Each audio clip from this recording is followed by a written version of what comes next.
মানুষের প্রতিটি সুখ দুঃখে তাদের পাশে দাঁড়িয়ে সমস্যা মোকাবেলার ঘোষণা দিলাম আমি।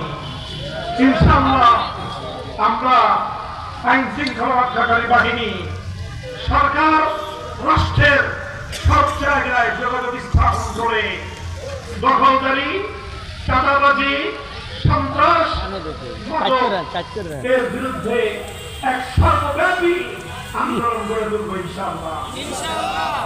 আমি আপনাদের সকলকে আন্তরিক অভিনন্দন জানাই, আপনাদের সকলকে ধন্যবাদ জানাই। এই তুমুল বর্ষণের মধ্য দিয়েও আজ মোহাম্মদপুরের এই তিন রাস্তায় এই নাগরিক সমাবেশকে আপনারা যেভাবে সাফল্যমণ্ডিত করলেন, প্রমাণ হয়েছে মোহাম্মদপুরের মানুষ আর ঐক্যবদ্ধ হতে শুরু করেছে। সকল ষড়যন্ত্রকে মোকাবেলা করে ইনশাআল্লাহ আমরা শান্তি নিরাপত্তার মোহাম্মদপুর গড়ে তুলব ইনশাআল্লাহ। আমার নির্বাচনী ইশতেহারে যে অঙ্গীকারগুলো ছিল, প্রতিটি অঙ্গীকার একটা একটা করে বাস্তবায়নের জন্য আমরা কাজ শুরু করেছি। আমি আপনাদের দোয়া চাই, সহযোগিতা চাই।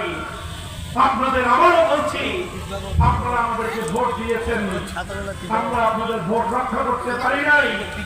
একটি কালো শক্তির কাছে, অপশক্তির কাছে আমার এলাকার মানুষের ভোটাধিকার হরণ হয়েছে, ডাকাতি হয়েছে, চুরি হয়েছে। এই হারিয়ে যাওয়া ভোটাধিকার ফিরিয়ে আনা, এটা হবে আমাদের দীর্ঘমেয়াদী সংগ্রাম।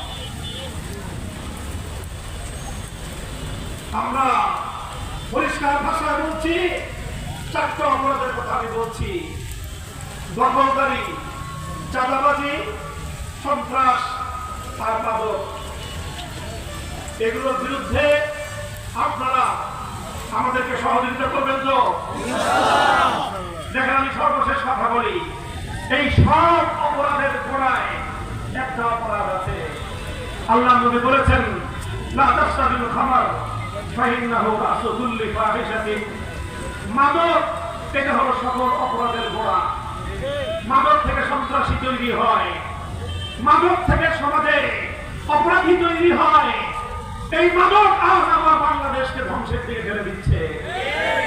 দুর্ভাগ্যজনক ভাবে আজ আমাদেরকে কথা বলতে হচ্ছে, এই মোহাম্মদপুর পবিত্র অঞ্চল, আমার নবীর নামে নামকরণকৃত এই মোহাম্মদপুর অঞ্চলের অন্তর্গত লালমাটিয়া, যে লালমাটিয়া ইতিহাসের স্মারক বিবির মসজিদ, শত শত বছর